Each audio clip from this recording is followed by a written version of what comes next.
ஏசாயா 24 அதிகாரம். இதோ கர்த்தர் தேசத்தை வறுமையும் பாழமாக்கி அதை கவிழ்த்து அதன் குடிகளை சிதறடிப்பார். அப்பொழுது ஜனத்துக்கு எப்படியோ அப்படியே, ஆசாரியனுக்கும் வேலைக்காரனுக்கு எப்படியோ அப்படியே, எஜமானுக்கும் வேலைக்காரிக்கு எப்படியோ அப்படியே, எஜமானிக்கும் கொண்டவனுக்கு எப்படியோ அப்படியே, விற்றவனுக்கும் கடன் கொடுத்தவனுக்கு எப்படியோ அப்படியே, கடன் வாங்கினவனுக்கும் வட்டி வாங்கினவனுக்கு எப்படியோ அப்படியே, வட்டி கொடுத்தவனுக்கும் எல்லாருக்கும் சரியாக நடக்கும். தேசம் முழுதும் கொள்ளையாகி முற்றிலும் வெறுமையாகும். இது கர்த்தர் சொன்ன வார்த்தை.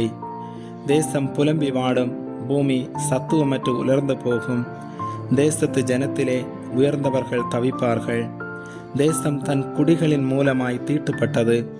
அவர்கள் நியாய பிரமாணங்களை மீறி கட்டளையை மாறுபாடாக்கி நித்திய உடன்படிக்கையை முறித்தார்கள். இது நிமித்தம் சாபம் தேசத்தை பட்சித்தது. அதன் குடிகள் தண்டிக்கப்பட்டார்கள். தேசத்தார் தகிக்கப்பட்டார்கள். சிலர் மாத்திரம் மீந்திருக்கிறார்கள். திராட்சை ரசம் துக்கம் கொண்டாடும், திராட்சை செடி வதங்கும். மன களிப்பாயிருந்தவர்கள் எல்லாரும் பெருமூச்சு விடுவார்கள். மேளங்களின் சந்தோஷம் ஓயும், களி கூறுகிறவர்களின் சந்தடி ஒளியும். வீணையின் களிப்பு நின்று போம். பாடலோடே திராட்சை ரசம் கூடியார்கள்.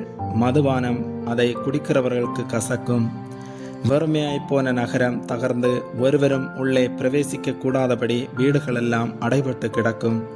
திராட்சை ரசத்துக்காக வீதிகளிலே கூக்குரல் உண்டு. எல்லா சந்தோஷமும் மங்கி தேசத்தின் மகிழ்ச்சி அற்றுப்போம். நகரத்தில் மீதியாய் இருப்பது அழிவே.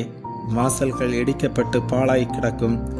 ஒலிவ மரத்தை உலுக்கும் போதும் திராட்சை பழங்களை அறுத்து தீரும் போதும் பின்பறிப்புக்கு கொஞ்சம் மீந்திருப்பது போல தேசத்துக்குள்ளும் இந்த ஜனங்களின் நடுவிலும் கொஞ்சம் மீந்திருக்கும். அவர்கள் சத்தமிட்டு கம்பீரிப்பார்கள். கர்த்தருடைய மகத்துவத்தின் நிமித்தம் சமுத்திரத்தினின்று ஆர்ப்பரிப்பார்கள். ஆகையால் கர்த்தரை வெளுக்கும் திசையிலும் இஸ்ரவேலின் தேவனாகிய கர்த்தரின் நாமத்தை சமுத்திர தீவுகளிலும் மகிமைப்படுத்துங்கள். நீதிபரனுக்கு மகிமை என்று பாடும் கீதங்களை பூமியின் கடையந்தரத்திலிருந்து கேட்கிறோம்.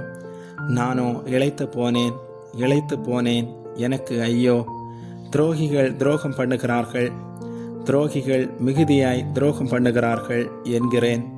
தேசத்து குடிகளே, திகிலும் படுகுழியும் கண்ணியும் உங்களுக்கு நேரிடும்.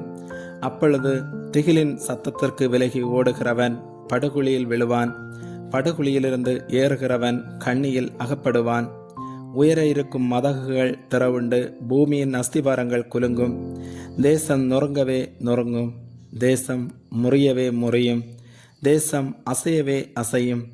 வெறித்தவனைப் போல தேசம் தள்ளாடி ஒரு குடிலை போல பெயர்ந்து போடப்படும்.